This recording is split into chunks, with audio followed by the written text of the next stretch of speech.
नमस्कार, साफ संदेश से मैं नील कौशिक। न्यूज़ बुलेटिन 7 बजे में आप सभी दोस्तों का स्वागत है। दोस्तों, कार्यक्रम की शुरुआत हमेशा की तरह मुख्य खबर से ही करते हैं और आज भी हम बात करने वाले हैं भादरा आसपास की तमाम खबरों की। और आज राजनीतिक क्षेत्र से बहुत बड़ी खबर आ रही है दोस्तों। कल एक ऐसा राजनीतिक धमाका होने जा रहा है जो चुनावों का आगाज हम कह सकते हैं। और दोस्तों, इससे जुड़ी हुई अन्य विकास कार्यों की, बलवान पूनिया के जो विकास कार्य हो रहे हैं दोस्तों, उससे जुड़ी हुई भी खबरें आज है।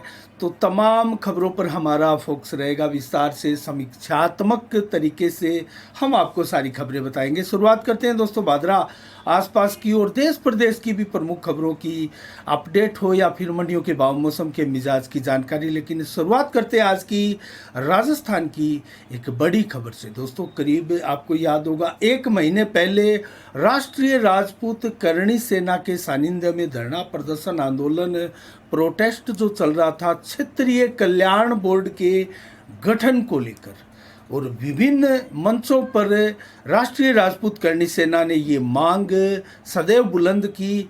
और इसको लेकर सरकार ने भी, अशोक गहलोत मुख्यमंत्री द्वारा वायदा किया गया था कि जल्द ही क्षेत्रीय कल्याण बोर्ड का गठन किया जाएगा। और दोस्तों, 1 महीना बीतने पर भी जब इस मांग को नहीं माना जा रहा है तो सुखदेव सिंह शेखावत गोगामेडी ने अब आंदोलन का रुख अख्तियार कर लिया है। और दोस्तों, चेतावनी दी है राजस्थान सरकार को कि हर राजस्थान के जिले में अब मुख्यमंत्री अशोक गहलोत के पुतले फूंके जाएंगे। और इसको लेकर अपनी फेसबुक बाल से भी और अपने कार्यकर्ताओं के द्वारा जो संदेश दिया गया है, और प्रेस कॉन्फ्रेंस के माध्यम से भी एक प्रेस विज्ञप्ति जारी करके सभी को ये मैसेज दे दिया गया कि जल्द से जल्द अब हर जिला हेडक्वार्टर पर मुख्यमंत्री अशोक गहलोत के पुतले जलाएंगे। इसके अलावा दोस्तों, बात करें हम अन्य खबरों की ओर भी बात करेंगे। राजनीतिक क्षेत्र से जुड़ी हुई हमारे पास 1-2 धमाकेदार खबरें भी है। और दोस्तों, आज समीक्षात्मक तरीके से हम बलवान पूनिया के विकास कार्य की भी बात करेंगे और कौन सी ऐसी सड़कें हैं दर्जनों की संख्या में जो अभी तक बन नहीं पाई है, टूटी हुई है। लोगों की मांग है, डिमांड है, आक्रोश है उस क्षेत्र के लोगों में। और कैसे हमारे क्षेत्र के विधायक बलवान पूनिया ने बार बार मंचों से कहा है कि जिस किसी भी गांव की सड़क टूटी हुई होगी, मैं उस गांव में जाकर वोट नहीं मांगूंगा। तो क्या ये सत्य वचन है बलवान पूनिया के? क्या इतने वो गंभीर है कि दर्जनों सड़कें जो शेष है, अभी भी बनी टूटी फूटी है, जर्जर हालात में है, उनको क्या बनवा देंगे? दोस्तों, समय कम है लेकिन इसको लेकर हम आज समीक्षा करने वाले हैं।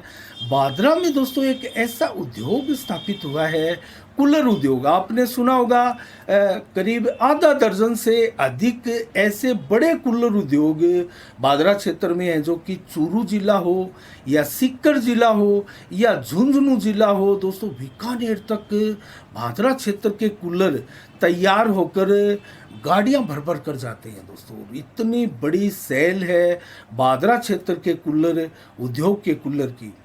ये अलग बात है कि इस बार मई महीना चल रहा है लेकिन कहीं गर्म हवा नहीं है, कहीं वो टेम्परेचर नहीं है जो कूलर की आवश्यकता वाला हो। अभी तक तो दोस्तों 7-8 तारीख तक का मौसम विभाग का अलर्ट है, लेकिन निश्चित रूप से जैसे ये पश्चिम विक्षोभ का जो चक्कर है वो थमेगा तो टेम्परेचर बढ़ेगा, पारा बढ़ेगा और गर्मी प्रचंड रूप दिखाने लगेगी। ऐसे में चाहे एसी उद्योग हो, कूलर उद्योग हो या फिर कोल्ड ड्रिंक आदि अनेकों ऐसे जो गर्मी के पेय पदार्थ है, वो भी ज़ोर शोर से बिक्री पर आएंगे। लेकिन हम बात कर रहे हैं कूलर उद्योग की। ऐसा क्या है जो हम बताने जा रहे हैं कूलर उद्योग में, और वो आपके सुनने लायक भी है। दोस्तों, अमूमन जितने भी कूलर उद्योग भादरा क्षेत्र में लगे हैं, उनकी बॉडी जो है वो एक एल्यूमिनियम की या अलग तरह की चद्दर की वो बनी हुई होती है। और ज़्यादातर यहाँ जो शिकायत है कूलरों से, वो 1 या 2 साल के बाद में बॉडी उनकी खराब हो जाती है। इसका रीज़न बताया जा रहा है कि कस्बा क्षेत्र का, भादरा आसपास क्षेत्र का जो पानी में खारापन है, उसको लेकर ये कूलर की बॉडी जो है वो खराब होती है। अब दोस्तों जो एक गुरुजी फर्नीचर शोरूम खुला है हिसार बाईपास पर, कल उसका भव्य शोरूम था। बालकृष्ण शर्मा जो टाइल्स व्यापार मंडल के अध्यक्ष भी है और परशुराम सेवा समिति के वो अभी हाल ही में अध्यक्ष बने हैं दोस्तों, उनके द्वारा स्थापित किया गया एक गुरुजी फर्नीचर शोरूम और उसमें कूलर उद्योग। और वो कूलर जो है टोटली बॉडी जो उनकी है वो पीवीसी बोर्ड की बनी है। तो 5 साल की वो गारंटी ले रहे हैं। हमने आज उनसे वार्ता भी की और एक मित्र को जब कूलर चाहिए था तो दोस्तों वहाँ हम गए और जब जाकर देखा तो वाकई वहाँ पीवीसी बोर्ड से कूलर बनाए जा रहे हैं और बड़ी संख्या में ये उद्योग जो है वो अब बादरा में फल फूल रहा है। और इसको लेकर लोगों में जिज्ञासा भी है कि कैसे कोई पीवीसी की बॉडी से बना कूलर जो है वो भी अब बाज़ार में आ गया है और उसकी क्या रहेगी गारंटी वारंटी और चलने की उसकी क्या है विश्वसनीयता। दोस्तों इसको तो अगर आप इसका इस्तेमाल करेंगे या फिर वो संचालक ही आपको विश्वास के साथ बता सकता है, लेकिन यहाँ जो कूलर उद्योग जो एक नए प्रकार का लगा है उसको लेकर ज़रूर लोगों में जिज्ञासा बनी है। इसके अलावा दोस्तों हम बात करें अन्य खबरों की तो हम उसी खबर से आते हैं दोस्तों, कल क्या एक बड़ा होने जा रहा है राजनीतिक में, क्योंकि आसपास की खबरें जो है वो हम आपको विस्तार से बताते ही हैं जितने समाचार होते हैं। और दोस्तों बाज़ार की बात करें तो आज भी बाज़ारों में जो है चहल पहल अत्यधिक रही और इसका रीज़न जो है वो लगातार क्षेत्र में जो बरसात का सीज़न चल रहा है और जो मौसम है वो सुहावना बना है इस प्रचंड गर्मी में। वरना आपको याद होगा मई महीने की लू चलते ही 11 बजे से ही बाज़ार सुनसान हो जाया करते थे, लेकिन आज भी आप देखेंगे तो बाज़ारों में रौनकें हैं। और बाज़ारों में रौनक का कारण यही है कि प्रचंडता जो गर्मी की है वो बेहद कम बनी हुई है। और अभी भी आज की अगर बात करें तो 37 डिग्री टेम्परेचर आज हालांकि बढ़ा है 2 डिग्री कल से, और कल 3 डिग्री बढ़ा था। रोज़ अब 2-3 डिग्री बढ़ने लगा है, लेकिन उसके बावजूद भी 37 डिग्री का टेम्परेचर था। कल ज़रूर टेम्परेचर जो है वो 40 का आंकड़ा भी छू सकता है, ऐसी मौसम विभाग की चेतावनी भी है। 38 से 40 डिग्री मैक्सिमम कल टेम्परेचर होने वाला है 7 मई को। तो देखते हैं, हमारी नज़रें मौसम पर बनी रहेगी। लेकिन कल जो गर्मी और इस हल्की सी राहत का जो मिला जुला असर है मौसम है उसमें चुनावी धमाका होने जा रहा है दोस्तों। चुनावी गर्मी जो है वो अब शुरू होने वाली है बादरा क्षेत्र में। ऐसा क्या होने जा रहा है, नेठराणा गांव में जो कि बादरा क्षेत्र का सबसे बड़ा गांव है, 8,000 से अधिक मतदाता इस गांव में निवास करते हैं। तो बजरंग सहारण दोस्तों अपना चुनावी अभियान प्रथम चुनावी सभा के रूप में नेठराणा से प्रारंभ कर रहे हैं और कल शाम 5 बजे उनकी एक भव्य बड़ी राजनीतिक सभा हो रही है। उसमें कितनी भीड़ होगी, वो कितने लोगों को जुटा पाएंगे, क्या उनका मुख्य मुद्दा होगा, क्या वो बोलेंगे, क्या अपना एक एजेंडा कंसेप्ट 2023 के चुनावों के लिए जनता के सामने वो रखने वाले हैं। इससे पहले दोस्तों बजरंग सहारण के लिए मैं आपको बता दूं, चाहे सिंचाई पानी का रामगढ़ में जो धरना लगा हो, उस धरने से भी बजरंग सहारण उभर कर आए थे और दोस्तों वो शानदार धरना प्रदर्शन भी रहा था। उसके अलावा अगर बात करें तो दोस्तों मलसीसर में फसल बीमा क्लेम को लेकर चाहे धरना हो, डुंगराना गांव में भी काफ़ी लंबा महीने से ज़्यादा चलने वाला फसल बीमा क्लेम को लेकर धरना रहा हो, या फिर गोगा मेडी में पशु मेले को लेकर किसानों के साथ वो धरने पर बैठे थे, चाहे वो अम्बेडकर चौक पर प्याऊ को लेकर जो आंदोलन किया था फिर वो हो, या फिर अनेक प्रकार के ऐसे कार्यक्रम, चाहे कोरोना काल में उनकी भव्य फाउंडेशन के बैनर तले शानदार मदद सहायता और क्षेत्र में उनकी सेवा का भाव लोगों ने देखा हो। ये सारी चीज़ें बजरंग सहारण को एक शानदार व्यक्तित्व और नए चेहरे का अट्रैक्शन जो आकर्षण लोगों में होता है वो प्रदान करती है। वो कितना सफल होते हैं, कितना कामयाब होते हैं, वो देखने वाली बात है। उनकी काबिलियत पर और उनका जो कंसेप्ट है 2023 चुनाव के लिए वो क्या जनता के लिए करेंगे, कितना विश्वास जनता का वो जीत पाते हैं, उस पर डिपेंड करता है और कितनी ईमानदारी के साथ वो दोस्तों प्रयास करेंगे। देखते हैं, कल हमारी भी नज़रें बनी रहेगी नेठ राणा से बजरंग सारण किस प्रकार की हुंकार बढ़ते हैं और अपनी प्रथम राजनीतिक सभा के माध्यम से वो क्या कहते हैं और किस प्रकार की उनकी सभा होगी, भीड़ कितनी होगी, इसका आंकलन हम कल आपको शाम को 7 बजे ज़रूर बताएंगे। लेकिन अगर हम बात करें दोस्तों अन्य नेताओं के साथ कंपैरिजन की, बजरंग सहारण की, तो कहीं ना कहीं बलवान पूनिया संजीव बेनीवाल के बाद जो सबसे चर्चित चेहरा है वो एसपी सिंह बढ़िया का है। एसपी सिंह बढ़िया से कहीं आगे है फ्रंट फुट पर बैटिंग करने के लिए राजनीतिक क्षेत्र में बजरंग सहारण।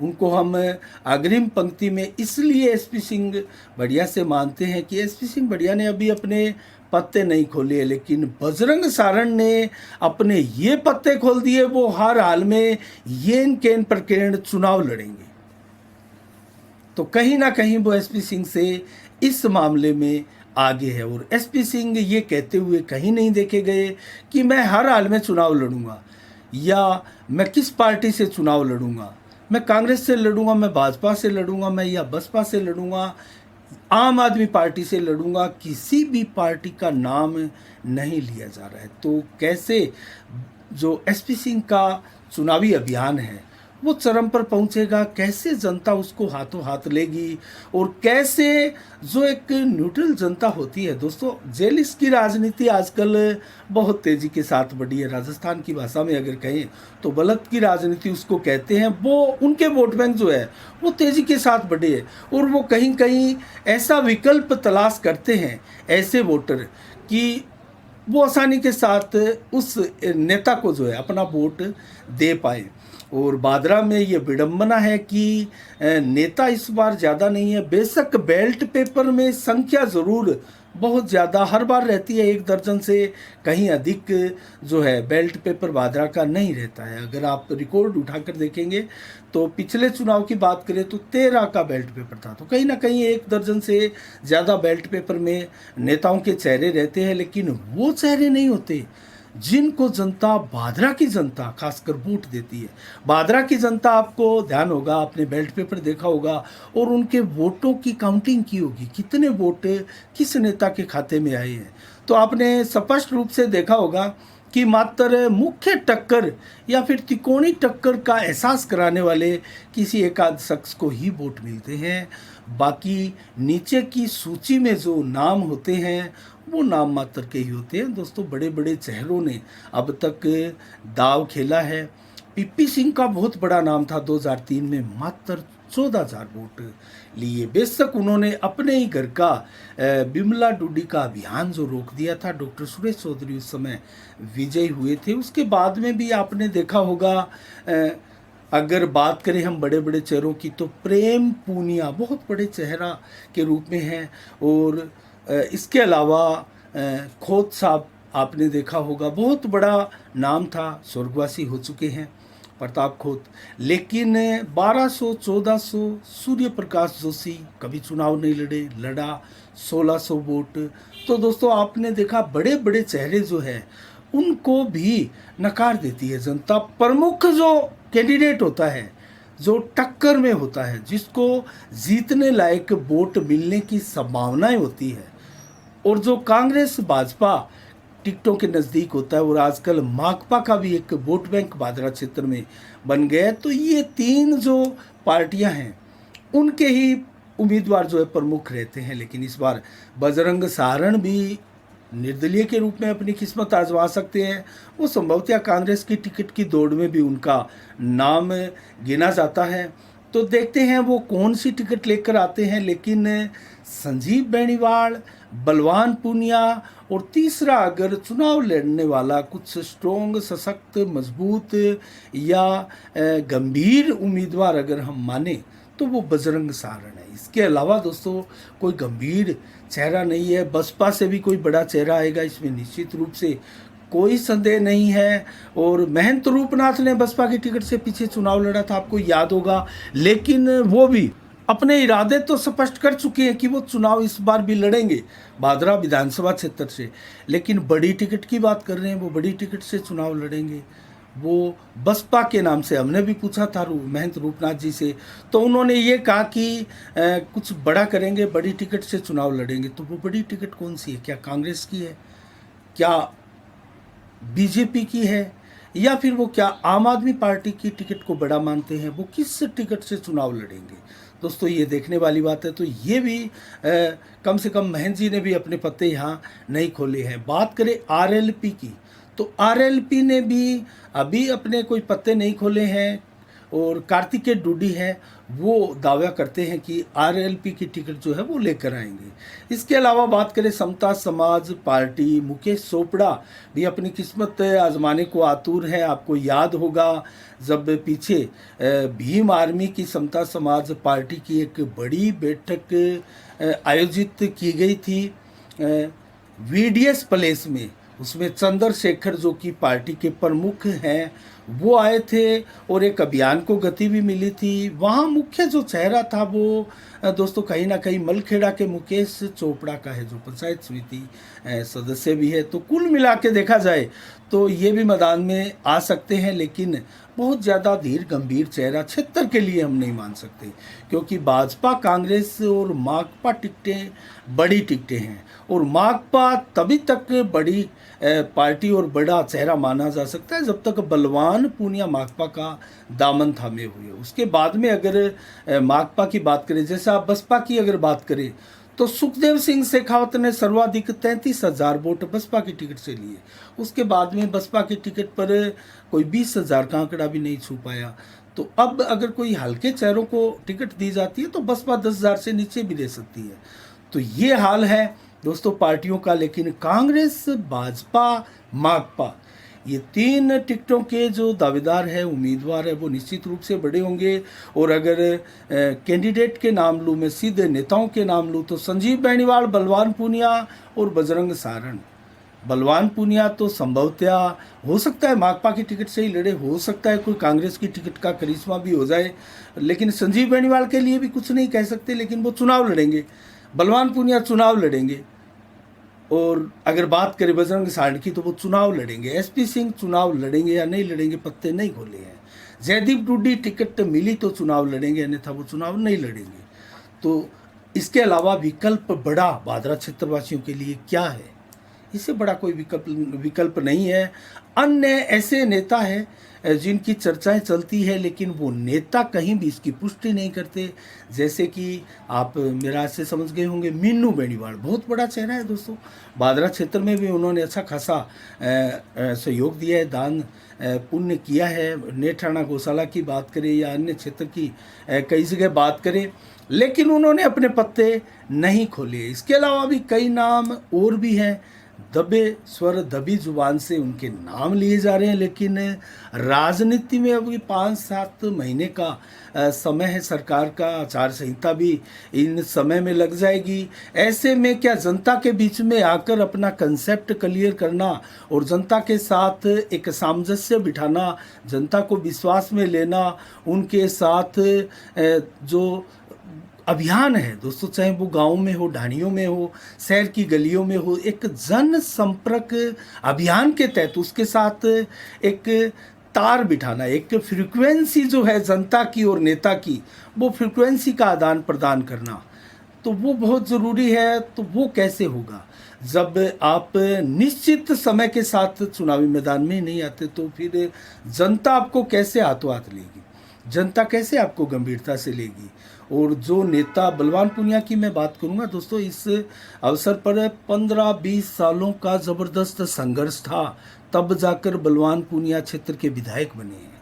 ये कोई एक फैक्टर से विधायक नहीं बने थे। उन्होंने हर उस आवाज़ को उठाया, किसानों की आवाज़ को उठाया, मजदूरों की आवाज़ को उठाया, छात्रों की आवाज़ को उठाया। हर उस आवाज़ को उठाते हुए, आंदोलन करते हुए, संघर्ष करते हुए, किसानों के साथ, हर युवा के साथ वो कंधे से कंधा मिलाकर दरिया बिछाते हुए दोस्तों एसडीएम कोर्ट के आगे, तब वो आगे बढ़े और जनता ने उनको स्वीकार किया, उनके संघर्ष को सलाम किया और उनको क्षेत्र का जनप्रतिनिधि, सर्वोच्च जनप्रतिनिधि, एक प्रतिनिधि बनाकर विधानसभा में जयपुर भेजा और शानदार तरीके से वो आवाज़ भी बुलंद कर रहे हैं।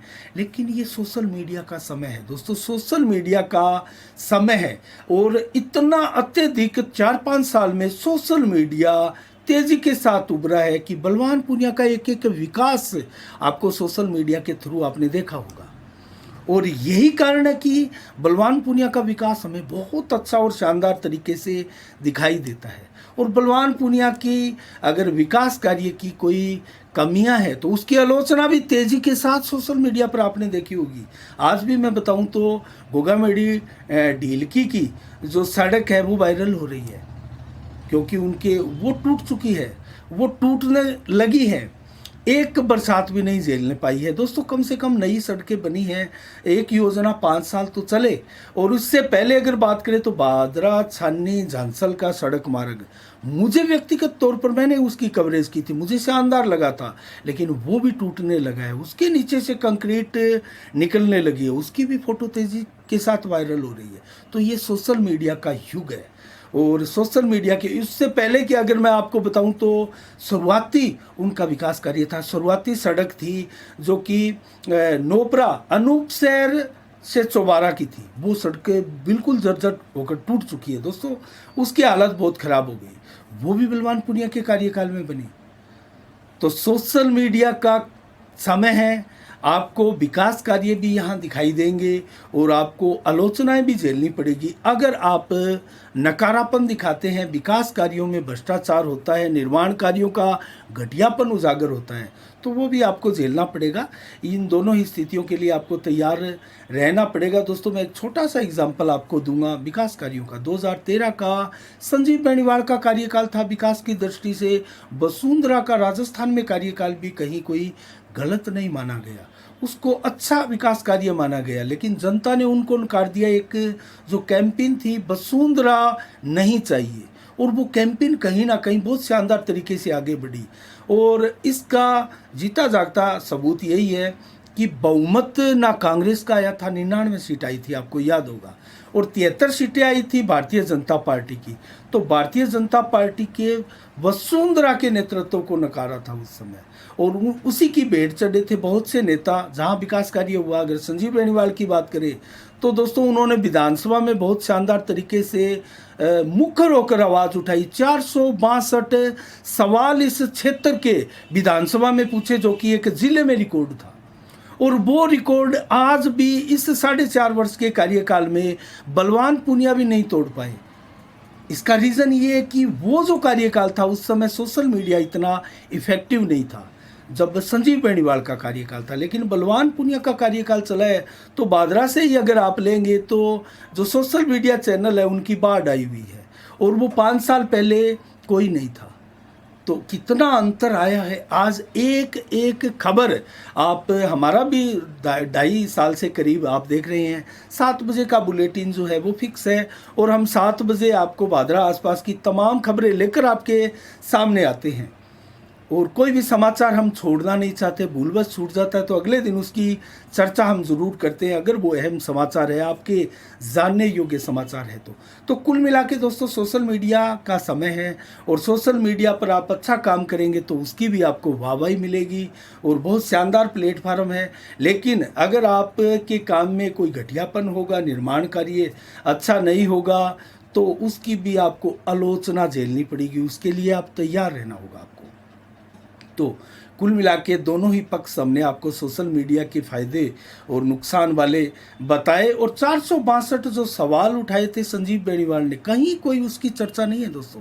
हमने 2-3 बार ज़रूर आपको इसका फिगर बताया था, और जो रिकॉर्ड था उस समय ज़िले का वो आपको मैक्सिमम में रिकॉर्ड बताया था। और अगर मिनिमम रिकॉर्ड इस ज़िले का इस बार का विधानसभा की बात करें तो विनोद कुमार जो कांग्रेस के विधायक है हनुमानगढ़ के, वो सबसे फीसदी साबित हो रहे हैं। और दोस्तों हम जल्द ही आपके सामने परस्पर उनका रिकॉर्ड भी लेकर आएंगे कि किस विधायक का रिपोर्ट कार्ड विधानसभा में कैसा है। बलवान पूनिया का भी अच्छा खासा है, लेकिन संजीव बेनीवाल के 462 सवालों के जवाबों का जो रिकॉर्ड था वो रिकॉर्ड नहीं तोड़ पाए अभी तक।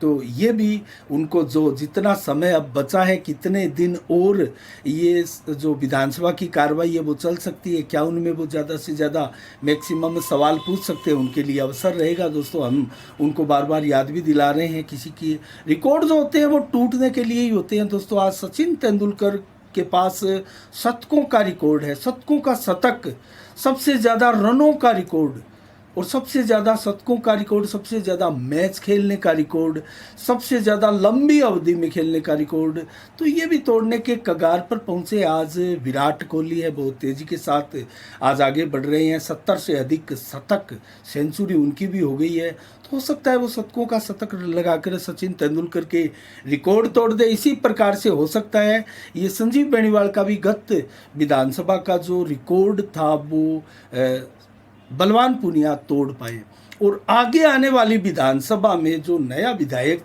होगा वो कोई भी हो दोस्तों, उसके लिए भी सुनहरी अवसर है सोशल मीडिया का फ़ायदा उठाने के लिए, एक एक विकास कार्य जनता तक पहुंचाने के लिए। और अगर उसमें भी कुछ घटियापन हुआ, घटिया निर्माण हुआ, तो उसका भी दंश झेलना पड़ेगा, आलोचना उनको झेलनी पड़ेगी। तो कुल मिला के दोस्तों ये रही लगभग आज की जो समीक्षात्मक बैठक है। लेकिन मैं अभी आपको बताऊं, सड़कें मैंने आपको बताई जो टूटती जा रही है विकास कार्यों की। दोस्तों अब तक जो सड़कें हैं, बलवान पूनिया बार बार एक बात कहते हैं और वो अपने 3-4 बार मंचों से वो कह चुके हैं कि जिस गांव की सड़क टूटी फूटी जर्जर होगी, मैंने नहीं बनाई होगी, उस गांव में मैं वोट मांगने नहीं जाऊंगा। दोस्तों बहुत बड़ी बात है, कोई नेता साहस नहीं कर सकता ऐसी बात का। हम दाद देते हैं बलवान पूनिया की इस वक्तव्य के लिए और इस भाषण के लिए। बड़े बड़े नेताओं में इतना साहस नहीं होता, तो साहसी है हमारे विधायक। विधानसभा में ये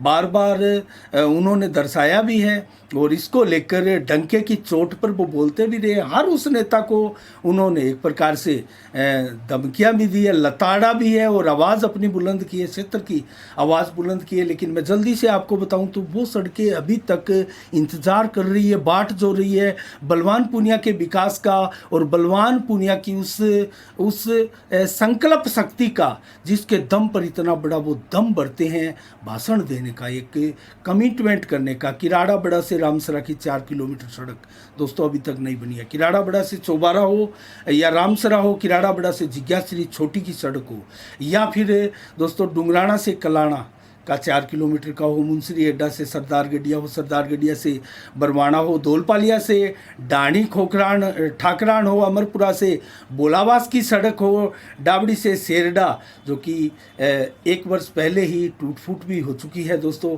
और मलसीसर से गेहूँ हो, पचार वाली से बांगवा 2 किलोमीटर हो, साधपुरा से दोस्तों बानगढ़ की सड़क हो, उत्तरादाबाद से मोटसरा की सड़क हो, बानगढ़ से रामसरा ताल की सड़क हो, या फिर जांसल से बिरान उदरान की सड़क हो, गोगामेड़ी से नेठाणा की सड़क हो, बांगवा से अमरपुरा की सड़क हो, बांगवा से जोगीवाड़ा, बांगवा से गंगा सिंहपुरा की सड़क हो, या फिर बांगवा से पटवा की सड़क हो, और खचवाड़ा से बीड़ भादरा की सड़क हो, या बम्बलवास से जोगीवाला की सड़क हो, या फिर चक बोजासर से डाणी तेलियान की सड़क हो, कणाऊ से नुआ की सड़क हो, महराणा से चुल्ली, शिवदानपुरा से आसन की सड़क हो, बरवाली से राजपुरिया की सड़क हो, मालकस से बाएं की सड़क हो, या फिर कर्णपुरा से गुसाइयान डाणी की सड़क हो, जोगीवाड़ा से निनाण की सड़क हो, गोगामेड़ी से गुसाइयान डाणी की सड़क हो, या फिर सऊवाला से हरियाणा बॉर्डर तक की सड़क हो, या फिर डुंगराना से गुंजासरी, उनतपुरा से गोगामेड़ी, बोजला से कालवास,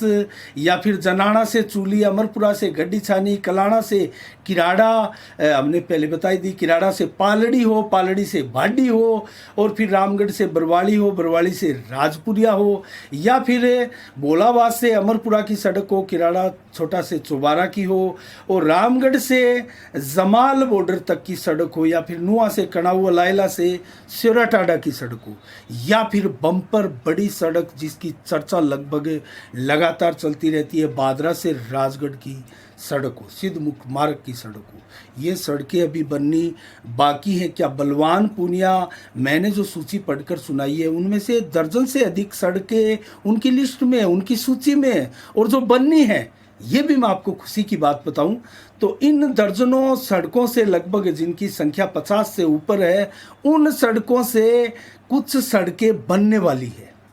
तो कितनी बना पाते हैं, ये देखने वाली बात है। हम बार बार उनके विकास कार्यों को भी आपको बताते रहेंगे। दोस्तों आज के लिए इतना ही। अब 6 मई को क्या विशेष दिवस है इसके बारे में जल्दी से आपको बताऊं तो मोतीलाल नेहरू का 1861 में आज के दिन जन्म हुआ। दोस्तों महान स्वतंत्रता सेनानी भी है और वो पीएम जवाहरलाल नेहरू के पिता भी है। और विश्व हास्य दिवस आज के दिन मनाया जाता है। दोस्तों आज के दिन एक और खास विशेष दिवस है। वैशाख शुक्ल पक्ष की पूर्णिमा के अगले दिन ज्येष्ठ माह के पहले दिन मनाते हैं इस पर्व को, इस त्योहार को नारद जयंती।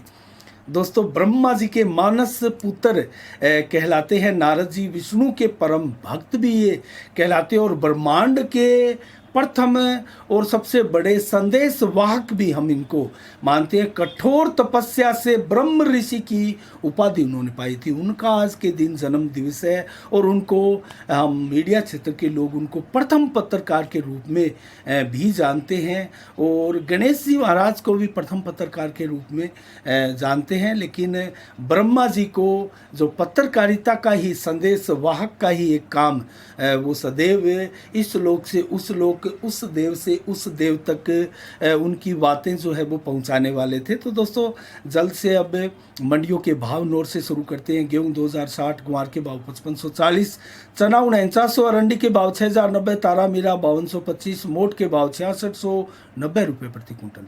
सरसा में नरमा आज बिका है 7779, कपास 9600 रुपये प्रति क्विंटल, सरसों 4850, गुआर के भाव 5432, गेहूं 2070, जौ के भाव 1866। और आज की अंतिम मंडी आदमपुर मंडी में नरमा 7821, सरसों के भाव 4855 रुपये प्रति क्विंटल। मौसम का मिजाज बताए तो 6 मई को आज 32 से 36 डिग्री टेम्परेचर रहा है और लगभग बात करें दोस्तों 37 डिग्री तक टेम्परेचर आज दिन भर रहा है और 40 से 45% आसमान में बादल भी छाए रहे।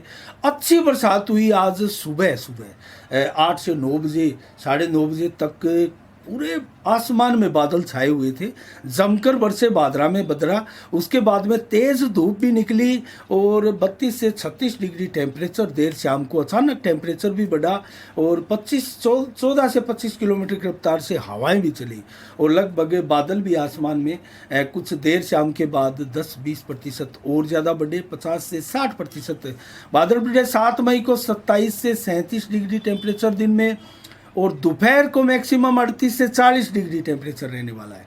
34 से 40 देर शाम को रहेगा, जो कि 11 से 36 किलोमीटर की रफ्तार से हवा चलेगी और ये हवाई है जो टेम्परेचर को अभी कंट्रोल में रखे हुए है। दोस्तों प्रचंड गर्मी का एहसास नहीं होने दे जा रही है हवा। और 20 से 40-50% आसमान में बादल भी दिन भर छाए रहेंगे। रात्रि को भी 27 से 31 डिग्री टेम्परेचर और 7 से 14 किलोमीटर की रफ्तार से रात्रि को भी हवा और लगभग 19 से 20% हिमातर बादल रात्रि को छाए रहेंगे। तो आज के लिए इतना ही। कल ठीक शाम 7 बजे फिर आपसे रूबरू होंगे नई खबरों के साथ, नई समीक्षा के साथ। तब तक के लिए आप अपना बहुत बहुत ख्याल रखिएगा। मुझे दीजिएगा इजाज़त। आप संदेश से मैं अनिल कौशिक। नमस्कार। जय भारत, जय जय राजस्थान।